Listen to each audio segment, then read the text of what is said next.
Welcome back to the LVD stream. We have Rebellion going up against 6 Karma in our second match of the day. The Mexicans have to make a run today against a very fierce Shopify Rebellion squad. I'm Tools. Joined with me is the man, the myth, the legend, Eli the Ninja. Maybe Eli the Sensei these days, but how are you feeling about today's tournament, Eli? Man, I'm so excited for the action today. There's so many roster changes that we've obviously already been talking about, and this is one of the rosters I was looking forward to seeing the most. Cykul, I think, is what RyaNoob was looking for originally when he picked up Hermea. They do have very similar playing styles, but I do feel like Cykul might just have a little more discipline, seems to be a little bit more consistent, and this is a very bright young star in Halo. Yeah, absolutely. Cykul seems to be exactly that life that they are looking for with this roster. But on the other side, 6 Karma, a team that keeps getting better and better as time goes on. At Charlotte, they were the upset machine throughout the open bracket. Dallas, they finally made pool play, and they're back in pool play after some controversy with Luminosity. And they need to prove that they belong and that they can hang with the pros. Unfortunately, it's going to be a very tough match and pool for them, having to take on Shopify Rebellion and Optic Gaming throughout today's competition. But thus far, going toe for toe, getting slays as 3 players from Rebellion go down, and it might just be a clean wipe. Rayne is running tail between his legs. No, I agree with you when you said this is a uphill battle for 6 Karma. I feel like their style of play is very fast-paced, and that's how they're able to cause those upsets in the open bracket against some of these other teams. They have a lot of skill, and they play very fast, but a team like Rebellion with RyaNoob, who's very setup-oriented, they have a game plan for every single scenario. Right now, we're seeing them hold the ball in PD. You know they've talked about this exact setup hundreds of times. They know exactly where the enemies are coming from, and it's going to take a lot of work from 6 Karma to break this setup. Well, finally, 6 Karma's on that door once again, able to get those slays, and here we go. Breach the stronghold. It's a player of Red Gun that goes down as Acid's able to take control of PD, forcing these spawns, but the fight's not done. 3 players from Rebellion trying to stop this onslaught towards the ball, and it's going to be the Red Gun that might just be the equalizer. RyaNoob got that first pick, but 6 Karma's still vying for position, but the kills just aren't there. Acid's going to have to run away after some steep pressure. Yeah, honestly, great plays I saw from 6 Karma there. Just by holding the PD during that entire play, it actually delayed how long before Rebellion could actually get control. And as I say that, they do have control now, but it was a lot later than they would have liked. Rebellion not able to quite get as much time as they want, and it's still coming as a difficult position for them just to grab this ball. As you see, 6 Karma's constantly applying that pressure, and Sepstars is going to be able to grab that ball and bring it back to his team's safety net once again. As Rebellion, it's almost deja vu right here. Rebellion sending 3 players to the back of A, getting ready for this push, but this time the story's a little bit different. It's a new chapter. 6 Karma able to find the opening picks. Rayne gets away with the rockets. Will it be enough to equalize as he tries to find his position? Oh, so patient, but he just couldn't blow up his teammate right there. Yeah, you have to be very careful with the rocket launcher. That splash damage is immense. You know how much damage it does. You've probably been killed by teammates many times, Sandwiches Tool. Yeah, you know, if it's matchmaking and you're letting that thing go, you don't care, but you have to look at the man to your right when you send off that rocket and say, hey, man, my bad. 6 Karma's been doing a good job at stopping Shopify Rebellion thus far from getting ball time, but they haven't been able to accumulate much of their own throughout this game. Yeah, that's really what differentiates teams in Oddball, in my opinion, is the ability to break a setup, but then also to hold a strong setup to get a lot of time in one go. You know, if you just spend bits of time milking the ball throughout the game, it's not going to add up to enough to really make a big lead. And we're seeing that Rebellion has better, stronger setups that last longer, and they're able to milk more ball time each time they do get control. So far, 6 Karma are putting on pressure, but it's not enough to get through. Rebellion are splitting across the map. Mental is starting to collapse in on Sepstars. That Red Gun isn't going to do much in this situation. Stalker Rifle moves hands, and 6 Karma has control of the area around ball, but Rebellion has the power-up control as they push into this back door, and you start to see them all fall down. 6 Karma are starting to see the respawn screen. It's about a perfect pinch from Rebellion. Yeah, honestly, I think this was set up minutes ago, Garrett. So earlier we saw the Stalker in the hands of 6 Karma. They burned all the ammo of it. They had a brief setup at A, but RyaNoob probably saw that and he said, you know what, let's wait for the Stalker to get in our hands and then we'll use it to push. They make a perfect push through the P Street with the Stalker, upper hand with the weapons, break the setup, and they win the round. Great stuff from RyaNoob. See that little bit of that flavor from Cykul right there, his ability to swipe in. It always feels like he's that player that's always in the flow state, if it were. And you know, you're a player that has been on rosters that have had top 6, top 4 finishes throughout your career, and oftentimes it was about finding that X variant, that new player that you can add to the system. What do you think about this change from Shopify Rebellion? Does it remind you of any changes that you made throughout your career? I mean, honestly, Cykul reminds me a lot of a young Pistola. When I saw a lot of, you know, promise in Pistola at a very young age. He was a FFA phenom, and I just knew that he just needed someone to kind of teach him how to play the game. And honestly, Cykul, though, he's a very bright young man. I think he's only 17 years old. He probably finished high school early, and he's just... I feel like he's learning Halo at a faster pace than we've ever seen from a young player before. And it's like it feels like the new crop of generation is coming, and Cykul's been leading that edge for his team. Rebellion able to find those rockets, got those couple kills. It's going to give him a little bit of ball time to work with, but more important, that map position as well. But here comes the push. 6 Karma trying to get to the back of A. Strikeyy finds that first big. Cykul, a couple little rush shots, but he figures it out, and he keeps the spawn for his team, but not until Acid comes to the back. Oh my god, he's melting everyone in his way. 6 Karma finally able to get this ball once again, and Rebellion not as quick to find the answer this time. Time and time again, we're seeing the sandbox being the difference maker to break the setup. If you're able to gather resources around the map that give you the upper hand during that push, you're a lot more likely for it to succeed. The Sentinel beam proving to be extremely powerful in that moment. Well, next, 6 Karma take 3 down once again, and Cykul looked like it was like almost like he was in matchmaking, faking out. He's lagging out for a second right there, running into that shotgun. He's eventually going to pick it up, and you can see 6 Karma. They're basically corralled over at the red room, and Rebellion's trying to take advantage, taking strong defensive positions. But 6 Karma, what do you think about this rotation that they're taking right here? This is a strange one. Yeah, so what we're seeing from Shopify is they, instead of just all kind of condensing around the A, they actually extended all the way to Ivy while having the ball at A. That forces one singular spawn point, which was Red Room, and it honestly doesn't give 6 Karma a lot of options for where to go from there. They could just walk up the B Street and go, you know, straight through to Planners, but I mean, the way that Rebellion played that, they were ready for just about any situation. And it took them so long to get to this break, and then eventually they do, but not before Rebellion puts up another 20 or so seconds of ball time. Leuor and the crew trying to hold strong at the back of A, but Rebellion very strong on these pushes, and we've seen this a lot from them thus far. It's constantly a 3-man push with Rebellion. Yeah, and we're seeing them favoring the shoddy lane of the map. I'd like to think of Halo as a lane-based game. You know, obviously there's the B side, middle, and P Street. You have to be very careful how you send your resources to the other side of the map. You often don't want to just use one lane. What I'm seeing from Shopify, though, is they'll send 2 or 3 through purple, but one of them splits off through ATM. They have that extra angle through the front of A, and they're able to break the setup very easily. Mental doing a great job with that bandit rifle, able to pick up that triple kill, and he's still on the offensive, finding players with the back towards him. Strikeyy sees the respawn screen, and 6 Karma, they seem to be in deep trouble at the moment as they just cannot get spawners up. There's only 2 players up on the map for a moment right there, and it's going to be a play ball for Rebellion as they're waiting for the resources to come. 6 Karma, and this is their chance to get back into the round. Acid needs to win these spawns and position for the ball. The trusty Sentinel beam will be the choice weapon this time around. Here we go, knocking in. There's 3 players of Rebellion hiding as rats in the back of A. One gets exterminated, but Cykul bites on back, and it's going to be Shopify Rebellion that look to stabilize in this position. The push from 6 Karma fails once again. Love what I'm seeing out of Cykul here. You saw him just put safe damage into the player that was at tires, but he saw his teammate was there. He said, you know what, I don't have to be the one that finishes the kill. I'm just going to take cover, get my shields back, make sure I'm ready for the next opponent.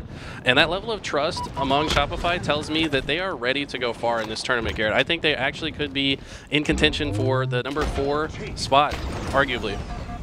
So far, Rebellion looks like everyone putting up about an equal share throughout this game. Look at that 21, 21, 20 between your Slayers and then your ball carrier. Doing his job, 12 kills, but that's respectful of what you're trying to do. And 6 Karma, man, they keep trying to get this push to work. It's another 3-man push, but the kills are just there for Rebellion, not giving up any of this ball time, and 6 Karma having to retreat once again. Yeah, honestly, what I'm seeing out of Rebellion is not only outslaying, but they're also more efficient with getting ball time off of the slays. Whereas the few times that 6 Karma is able to break through and get a few kills, they're unable to essentially convert it into any ball time. So we're seeing excellent ball efficiency out of Rebellion. No shocker there. Every team that RyaNoob's ever been on has been good at oddball. So yeah, this guy knows how to play this game type. Well, 6 Karma, it's their last chance for this break. They've finally gotten in, but Mental might just play spoiler, hiding underneath this flower pot and with one of the most valuable weapons on the map. That Sentinel Beam can do some stiff damage. And Strikey's going to come out for the challenge. There's no one there quite to help him right away. But Mental, he's just patient. I mean, waiting for his chance to find the push. You start to see the players from Rebellion start to fly forward. The collapse is in. Rebellion get 2. They go for the ball. The 3rd goes down, and they're cementing game number 1 as 4 go down for 6 Karma. That was about as efficiently as he could have possibly played that situation. So patient before his teammates arrive, dealing safe damage, keeping 6 Karma at bay. Teammates show up. We get a couple kills. He says, I trust the team to get the last 2 kills, picks up the ball for the last 10 seconds. That was textbook from Shopify Rebellion. And very slow at the end, too, as well, right? He could have pushed in. He had that power-up, that power weapon control. Could have tried to take that 1v1 at PD. Instead, he slows it down. And talk about that process, because we talk about RyaNoob teams. That feels like a very RyaNoob team sort of play, where you wait for the cavalry. I think it's just having a keen awareness of how far ahead of your team you are, right? Like, if you're the first guy in, you have to understand where your help is coming from and how long it's going to be before it gets there. I feel like the way RyaNoob trains all of his teammates is to have a very firm understanding of that so that they don't get caught out alone very often. You don't often see any member of this team without help, and it's because they are pacing correctly so that their teammates can catch up to them, so that they're never really fighting a numbers disadvantage. Well, moving on into game 2, 6 Karma are going to have to be a little bit of a goldfish in that moment. Forget about that 2-0 round victory, and now have to focus over on Live Fire against Shopify Rebellion. And Shopify Rebellion is a team that I think if you watch them for a little bit, there's always a clear-cut plan as to what they want to do on these maps. I think Live Fire are one of those maps where it's specifically it's a clear game plan. Can you walk us through what that RyaNoob sort of game plan for Live Fire is? Yeah, ever since last season, I've seen RyaNoob have a unique approach to the way they play Live Fire. All the game types, especially Slayer, they actually prefer to have a player back B, which, a lot of teams might think, we don't want to spawn B, so why would we control it? But that player essentially limits the options for escape out of A spawners because he's watching both the big door and the sandbag simultaneously. And they also have a player by nest, by the nest boxes, and then they have a guy top tower. So it's essentially a straight line through the nest side of the map, and they limit any possible option for the other team to get in. Yeah, almost like if you were looking at a top down, it'd be like an L shape, right? Yeah. If you push them through, and L's make right triangles. I always like to think of making triangles on the map when you're doing those top downs. And it's interesting because you don't see a lot of nest play setup, I feel like, in Live Fire. It's a very distinctive Shopify Rebellion look. Why do you think they lean themselves towards towards some of the more traditional rotational style Live Fire that we've seen from top teams? I just think that, as the game has evolved, RyaNoob has been the guy that still prefers to play a very systematic style of the game that's more consistent, more reliable than the uber fast pace, let's win our pivs in every single possible moment. And you can only count on that working so long. The more chaotic the game is, the less control you have over it. So I think that RyaNoob would have preferred to have a bit more control over his own destiny, so he prefers the type of gameplay that we're seeing now. But as I say that, I do think that he's recognizing the power of speed, and that's why he brings in a player like Cykul, who can kind of speed up their gameplay a little bit. I know Coach Bestman personally loves aggression. When I teamed with him, he just wanted to hold forward at all times. So I think that this team is starting to speed up their pace and not be as setup oriented, but they're still definitely systematic when it comes to these game types. I felt after DreamHack Dallas, we had two clear conclusions when we were watching that complexity roster. It was that Cykul and Collect are definitely deserving of top 6 roster spots within the HCS. Obviously, Collect, we saw them go to Native White. They had their own troubles over there. We'll talk about that later throughout the broadcast. But then we see Cykul, who is very loyal, or I'd say a complexity that was very loyal towards him throughout his career. They were wanting to build around him. He decides, hey, what the best thing for me is to leave this organization, go to a new one at Shopify Rebellion, and have new blood around him to try to be the best player he possibly can be. Can you speak to that thought process of leaving an organization? Do you remember any time in your career where it was like the right choice for this player is to leave and ensure that you can maybe find something new? Yeah, I mean, it doesn't surprise me. I've heard nothing but good things on the side of Shopify. I mean, I talk to Bestman all the time, and he has great things to say about the org as a whole. Plus, I mean, you can't argue the collective brain power on this team. I mean, with Rayne, RyaNoob, and Mental, who's now new blood, but I feel like he's learning just as fast as anybody else.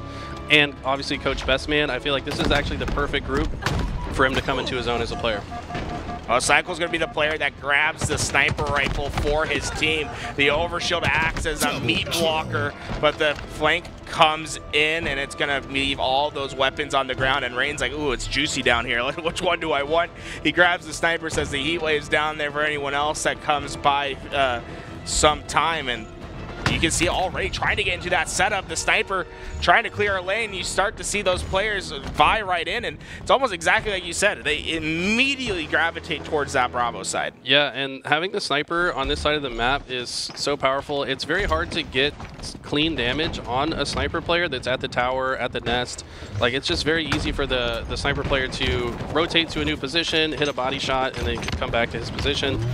They're definitely still fighting for this tower, and 6Karma's doing a great job putting the pressure on here.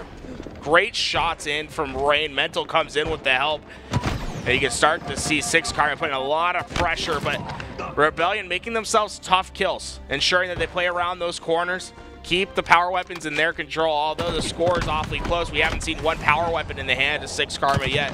Mental, I mean, hey, that man went sky high on that punch. I don't know what they're eating over there in the Latin American region, but 6Karma, they got some fisticuffs.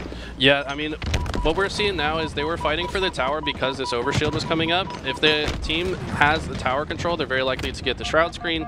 If they have the shroud screen, they're very likely to get to overshield. Give a mouse a cookie. Yeah, exactly. So, and wow, we do see 6Karma come on top with this overshield. Yeah, this overshield going to be a pivotal moment for this team. They need to put the pressure on now, and you see Leuor leading the charge for his team as Rebellion start to scurry into corners, waiting for help to come, but there's just nothing to save them at the moment. 6Karma scattering all about. Mental able to find an equalizing number. Leuor went on that flank, but there was no supporting piece for him there. Oh, and they were not able to convert that overshield into significant kills. I mean, you have to think against a team as disciplined as Shopify. Anytime you get that advantage, you have to push it to its maximum potential. But Shopify's defense proving to be too strong, and we're starting to see the setup that I talked about, this back green nest and tower setup forces the other team to spawn in A, and they only have a few routes to get out, and every route is covered by Shopify. Well, you see 6Karma, they decide not to go through that sandbags, throwing their players instead towards those cuts. Shopify Rebellion tries to respond by throwing these players towards C-Plat, but I think 6Karma might decide, okay, we had that engagement, now it's time to try to find something new. Oh my! Cykul, give him half an inch, he'll take it a mile. Absolute lane across the map, and it shows that you can't operate in this lane. The sniper really cuts down everything, and it focuses the map into one position. Yeah, that was maybe a pixel-perfect headshot right there. What a shot by Cykul. So what's really cool about this setup too, Garrett, is when the overshield's coming up, we're starting to see Rebellion start to advance across from the positions they were previously holding. They're now going to try to get control of both C-Plat and sandbags. If they control all the adjacent space around the overshield, they're a lot more likely to get it. And looks like they weren't able to get the sandbags, but they still were able to secure the shroud screen and might get the overshield. No. That's tough. player comes in, fisticuffs in the Shadow Realm. Sepstars gets away with the overshield, and the push from Rebellion will be stuffed at just the right moment, but it's about the answer back. How does 6 Karma take advantage of this situation? The game's relatively close, and it's your time to tie it up and take control of the game. Nading yourself, not a great start, but the kill coming in next will equalize those numbers. Sepstars able to find the help on his teammate as 3 players that go down, and 6 Karma with the first successful real push for them. Yeah, honestly, that was great. What I wanted to see, though, is for them to be keenly aware of the next rotation of spawns, because they're going to have to keep spawn killing Rebellion and not let them get into their comfort zone if they're going to win this game. Well, 3 players go down for 6 Karma. Once again, a great answer back, and it's going to be a clean wipe after Cykul gets this kill. Yeah, honestly, what I'm seeing from 6 Karma, though, is it feels like they're prepared for the strategy of Rebellion. I saw when Sepstars cleared through back green, he was checking every corner because he knows RyaNoob likes to just hide there and backsmack people. So love to see that they're kind of, it looks like they've done their homework against this squad and they know what they're going to go for. Mental, the well-timed flank gets behind 2 players, and this is a dangerous position from 6 Karma. You go 2 down, you might be seeing some split spawns in your future. Oh, Mental, you gotta check your corners. Look left and right. Your mom taught you right. Strikeyy somehow survives a backsmack. I mean, I thought it was the back. Maybe we'll say it's the side. We'll give him the benefit of the doubt, but you're already seeing 6 Karma playing some very strong defensive positions as Rebellion tried to answer through. Yeah, anytime you go for a backsmack in this game, you might as well flip a coin if it's actually going to work or not. But at the end of the day, it's still Rebellion with strong control here. Now a 10-point lead, and I don't know if 6 Karma is going to be able to come back into this. This overshield would be the start, but Cykul is playing great defense. That's the thing. Rebellion hasn't really gotten away with these overshields, but when 6 Karma has gotten away, it had to come at a steep cost. It always feels like it's an all-out fight. It's going to be kill after kill. Sepstars sees a hit. Big shot right here. The teammates come through. 6 Karma gets control. This game is not over yet. Sniper and overshield in the hands of the Mexican team. 6 Karma have an opportunity. Rebellion, they're scurrying about rats in the tunnel. A couple back towards B. The overshields, the extra shields, they make the difference. Double kill. 3 go down. It's just Mental alive at the back of A, and well, Leuor, he's ready for this. Look at him looking at the spawners. 6 Karma has the information. Can we see another wild comeback on Livefire Slayer? They only have 3 deaths to work with here, so they have to play very cautious. Rebellion, knowing that they only need 3, is going to just probably run as a wolf pack here. We see this time and time again in the end game of RyaNoob's teams. They like to just buddy up and just push something together because they can generally overpower at least 1 or 2 players and just get that much closer to the finish line. Oh, unfortunately, the sniper switches hands and Rayne can close this game. 6 Karma, though, answer right away. Just 1 more kill for Rebellion, but 6 Karma making it hard. 2 players that were one shot that get away, and now it's just 1 team wipe. 1 well-coordinated push, but no mistakes that can be made. Rebellion just need 1 more kill. 6 Karma with 4 to make the miracle happen. This is doable, but like I said, this is the RyaNoob strategy. Let's all just go in a lane. We're all going to go together. None of us are going to get caught alone. Oh, finding no. early damage. Now the swarm comes in to finish it off. See this happen. But Players that cuts. Karma's too elusive right now. Oh, man. But there it is.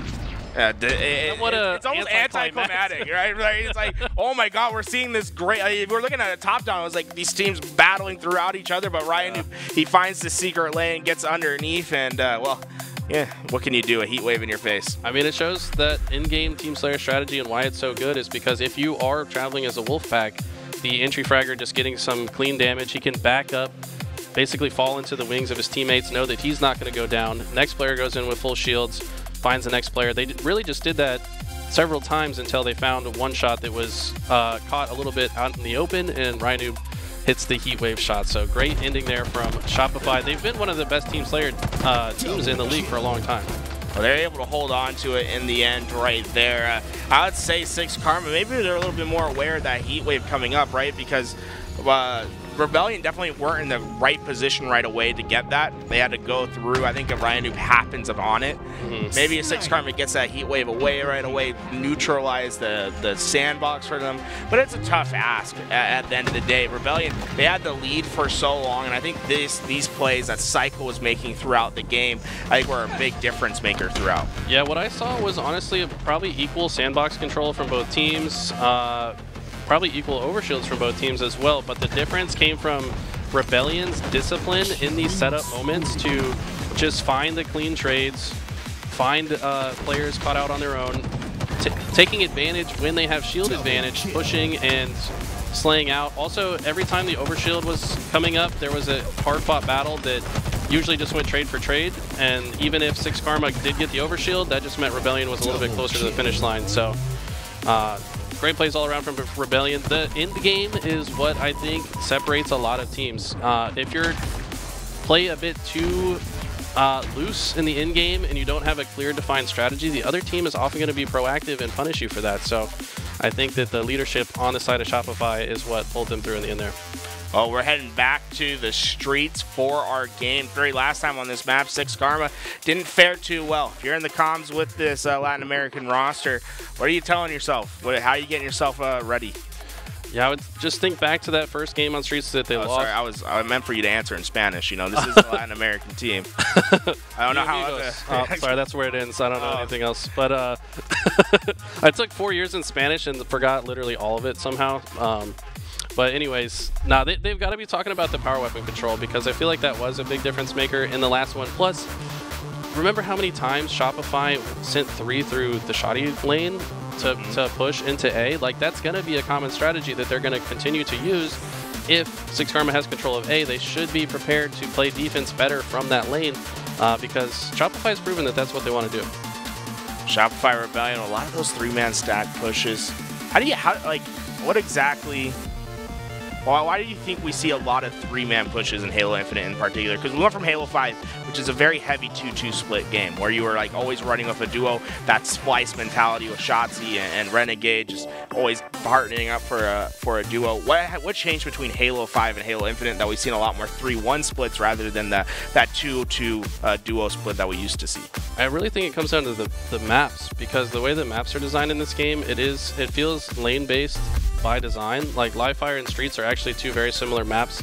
So, I mean, I got to give a huge edge to Shopify here, because they've proven that they know how to play the lane-based maps very well, where the 3 on one side, 1 on a flank, or just plays at the adjacent lane simultaneously, or that one player can also sometimes play like an anchor position and just look over the shoulder of their teammates while they make that push.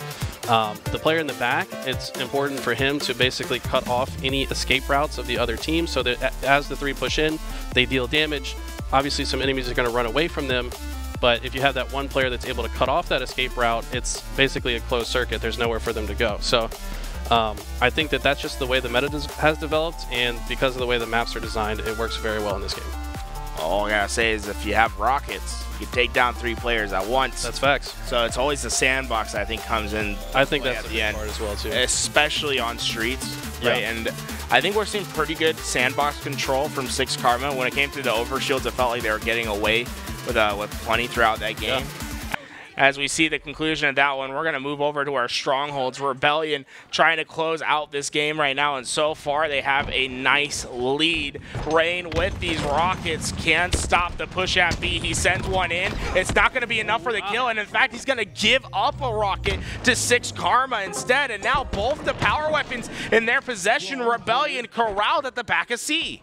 Wow, that was crazy, man. The dying with the rocket there was such a big deal. This is actually a huge opening for 6 Karma, but we've seen time and time again how powerful Rebellion is out of their spawn, and this could be the purple push that we expect, right? They had to clear this B rail player so they could comfortably leave C. Now that they killed him, they're definitely going to be pushing out of C here.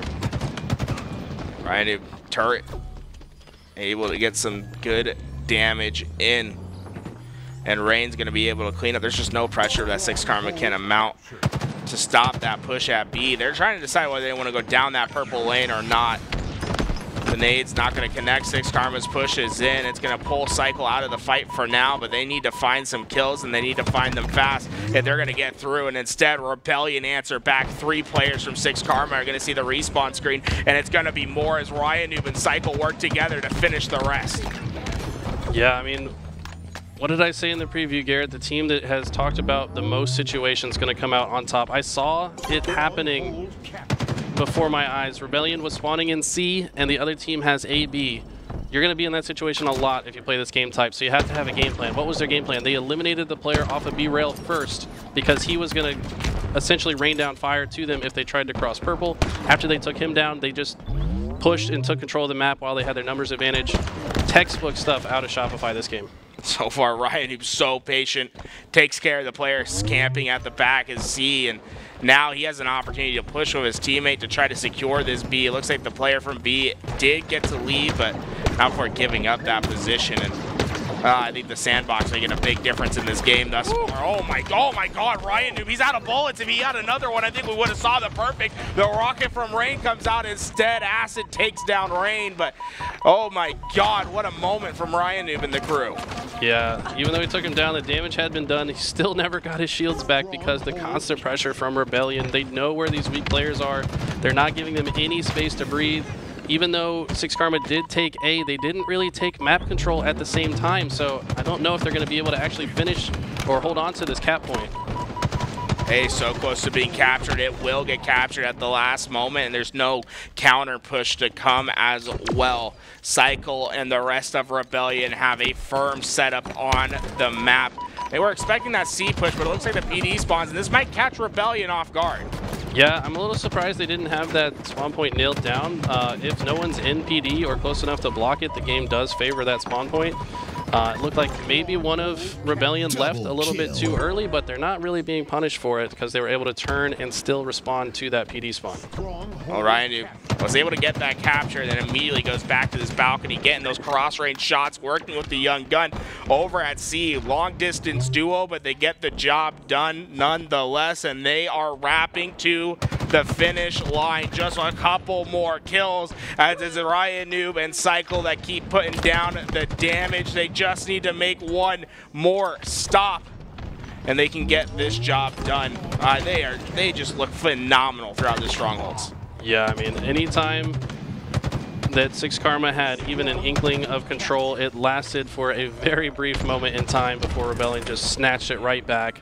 Look at the assists out of RyaNoob that game as well. 14, I think he had 15 kills and 14 assists, so he was all over the map, applying pressure every which way. Six Karma didn't have an answer. Yeah, absolutely able to get through this game and series as Shopify Rebellion. Looking very good with Cykul throughout. Obviously, this is, I think, a good first warm-up series for them to get ready for some of their tougher competition. The Optic Gaming, the Green Wall in their own house later throughout this series. That's going to be a tough one for them to find an answer to, but new blood, new life, you never know what can happen. Yeah, I think that is going to be one of their tougher matchups, but at the same time, like you said, Cykul's looking very good.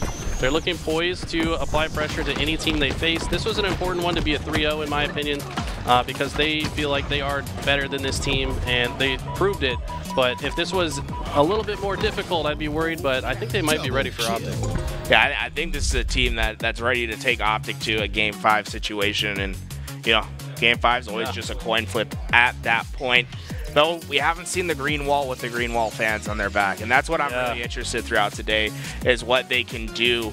But that being said, we're done with this series. We're going to get ourselves prepped for the next one. Maybe I can go track down some players from Sentinels. Maybe talk about what happened in that series, but we'll be back after a quick break.